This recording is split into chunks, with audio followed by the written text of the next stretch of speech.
Hello from the Mediterranean. I am sitting here at the shore of the Bay of Naples right now, and it's, as you can see, a lovely summer afternoon or early spring afternoon. And weather is good, although today is a little bit breezy. I decided to spend a few moments here just so I can share some tips to you if you are planning on traveling to Italy this summer.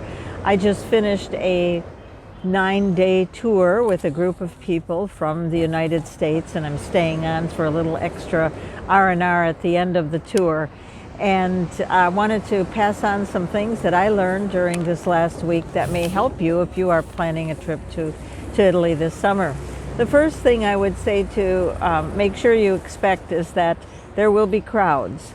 I'm surprised. I have been doing these trips for over 10 years now, and I always do them in April or early May, and I've never seen so many people here this time of the year in early May that we are. Today is May 7th. So I'm a little bit taken back, but on the other hand, I'm thinking that there's a lot of pent-up desire for travel, that people have not been able to travel over the last couple of years, or people had tickets and had to reschedule. So plan on crowds that you will see in Italy this summer, maybe like never before. So the other thing is, because it's going to be busy with travelers, there are some things about transportation that you will want to take into consideration. One is that the city buses, the public transportation, is pretty much filled up with not only local people but tourists as well. Gas here in Italy, as it's called, benzene, here in Italy right now, May of 2022, is about $11 a gallon. And because of that, the local people are taking public transportation even more than they normally would.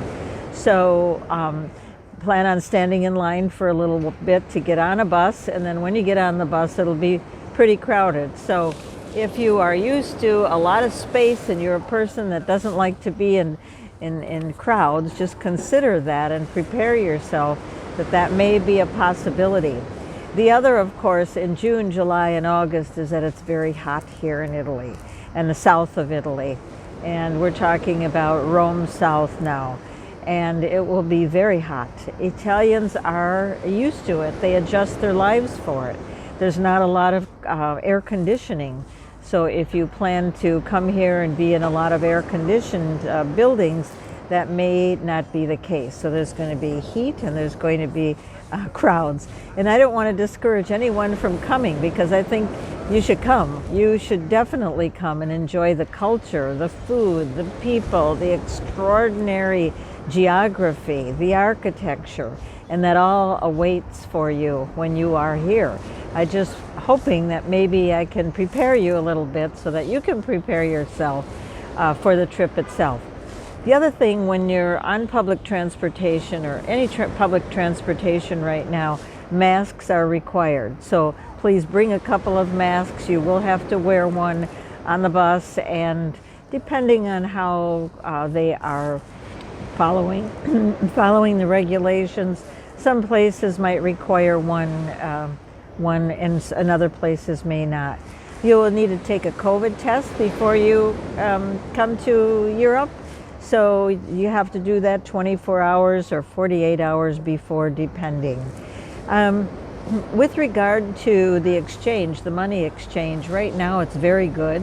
I don't know exactly where it'll be this summer, but the money exchange right now, our dollar is worth about 90 cents, which is extraordinary.